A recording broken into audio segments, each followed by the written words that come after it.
Dawn Doctor, County Extension Agent for Childress County, and I'm happy to share a fun dessert recipe with you today.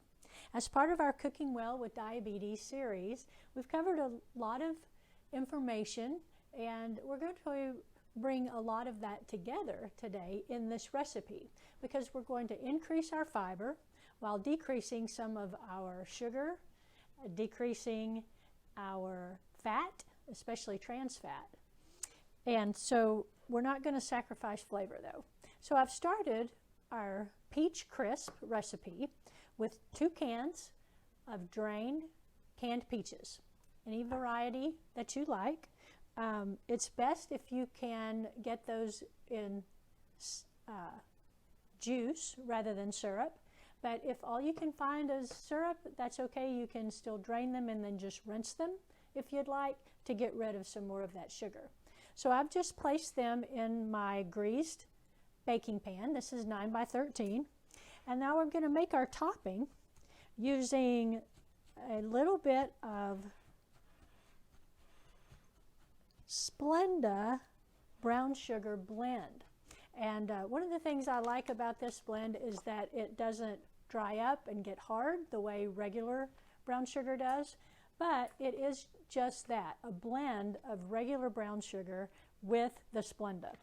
So we are getting a little bit of sugar in there. The brown sugar, of course, has molasses, but it is going to cut down on the sugar that we use.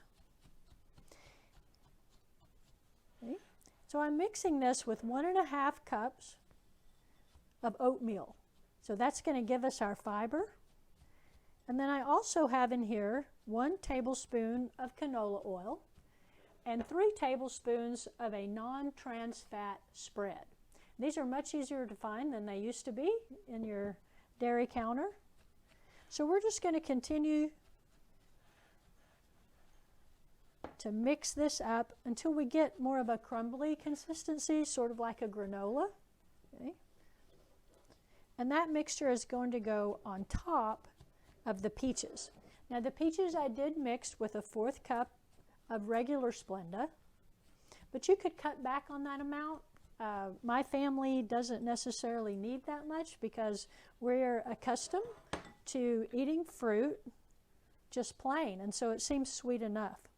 Adding that Splenda though is going to help serve the purpose that we used to have with maybe something like tapioca or even the sugar that helps pull the juice out. So it is going to help serve some of that purpose. Okay, I think I've got this just about crumbly enough. But it may take just a little bit, so we'll cut back in a moment. My oven is at 350 degrees.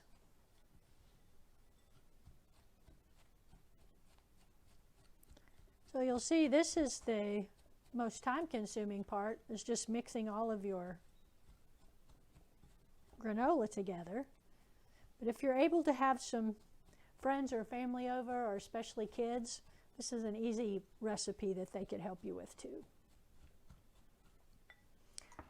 So now we're just going to push this over the top.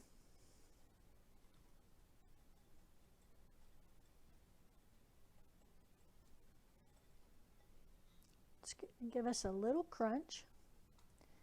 And when I make this for my family, I also add just a little more fiber and protein by using very thin sliced almonds. Just 1 tablespoon. I can put that on top, and it gives it just a little extra crunch. So now you can see our peach crisp is ready to go in the oven for about 30 minutes, sometimes closer to 40 depending on your oven. We cook it a little longer because we like it a little more crunchy with my family. So I'm going to put this in the oven and I'll be back in just a little bit. So we're back with Cooking Well with Diabetes. My dessert is out of the oven. I don't know if you can see that. Hot and bubbly, smells delicious. So we're getting ready for dessert at my house.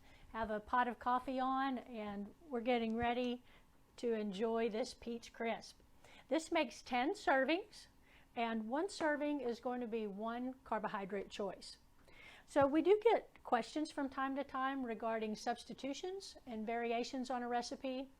With the Cooking Well recipes, we have to be a little more careful than in some, because especially with our diabetes recipes, when we're using a sugar substitute, they're not all created equal, and we've covered that some in class in regard to the fact that some are not heat stable. So those that are heat stable, you can use for baking. There's also usually a nice equivalency chart here on most of your packaging, so that if you're going to substitute regular brown sugar or table sugar, they have the equivalents here for substitution, and they'll tell you if this is made for baking. You can also do variation in your spices. This one we have cinnamon and nutmeg, but when I make it for my family, I don't put the nutmeg because we just don't like that flavor. Sometimes I add a teaspoon of vanilla to help enhance flavors. You could also substitute, some folks say that they don't really care for peaches, so could they use another fruit? You can, but you do need to make sure that, as we've talked about in class, you really read your labels carefully and make sure that you're only getting the amount of carbohydrates you need in that serving. Cherries, for instance, have much higher carbohydrates than do your peaches, so your serving size would have to decrease, or you would be having maybe more than one carbohydrate choice for that serving. So if you have other questions, please feel free to contact us. We're always glad to hear from you with our extension service. I'm Dawn Doctor with Childress County AgriLife Extension.